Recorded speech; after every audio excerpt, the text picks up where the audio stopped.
नमस्कार, जय हिंद दोस्तों, आप सबका स्वागत है हमारे YouTube चैनल पेंशन न्यूज 18 पर। इस चैनल पर आपको ईपीएस पेंशन और ईपीएफओ पेंशन से जुड़ी तमाम खबरों के बारे में बताया जाता है। तो हम आपसे निवेदन करते हैं कि हमारे चैनल को सब्सक्राइब करें और बेल आइकन का नोटिफिकेशन ऑन पर कर दीजिए। बीजेपी का X95 पेंशन योजना पर बयान, 1000 रु अपर्याप्त, मजदूर विरोधी सरकार।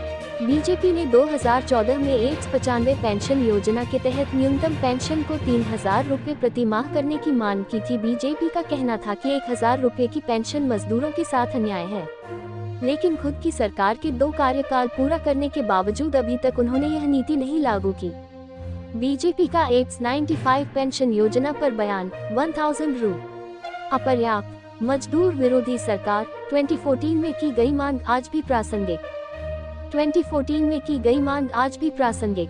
भारतीय जनता पार्टी बीजेपी ने X95 ईपीएफ पेंशन के तहत न्यूनतम पेंशन को 3000 रुपये प्रति माह करने की मांग 15 जनवरी 2014 को बीजेपी द्वारा उठाई गई थी।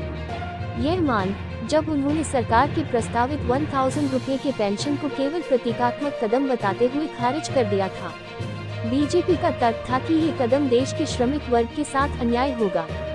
बीजेपी का कहना था कि सरकार को भी 8.33% का योगदान करना चाहिए ताकि न्यूनतम पेंशन 3000 रुपये की जा सके और इसे महंगाई से जोड़ा जा सके। तब बीजेपी ने श्रमिक वर्ग को नौकरी, वेतन, सामाजिक सुरक्षा के रूप में नया सौदा देने का वादा किया था। 2014 की मांग और मौजूदा स्थिति। हमारे व्हाट्सएप चैनल से जुड़े व्हाट्सएप। बीजेपी ने 2014 में सरकार से 3000 रुपये की न्यूनतम पेंशन की घोषणा करने की मांग की थी। इस संबंध में श्री प्रकाश जावड़ेकर ने राज्यसभा पेटिशन कमेटी में याचिका दायर की थी, जिसमें महंगाई से जुड़े पेंशन की मांग की गई थी।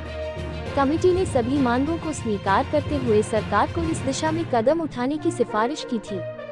हालांकि सरकार ने इस रिपोर्ट को स्वीकारने के बजाय पुराने प्रस्ताव को पुनः लागू करने का विचार किया। आज 2024 में यह मांग और भी महत्वपूर्ण हो गई है, क्योंकि 50 मिलियन से अधिक श्रमिक हर महीने अपनी मजदूरी का 8.33% प्रोविडेंट फंड में जमा करते हैं, जबकि नियोक्ता भी 8.33% का योगदान करते हैं।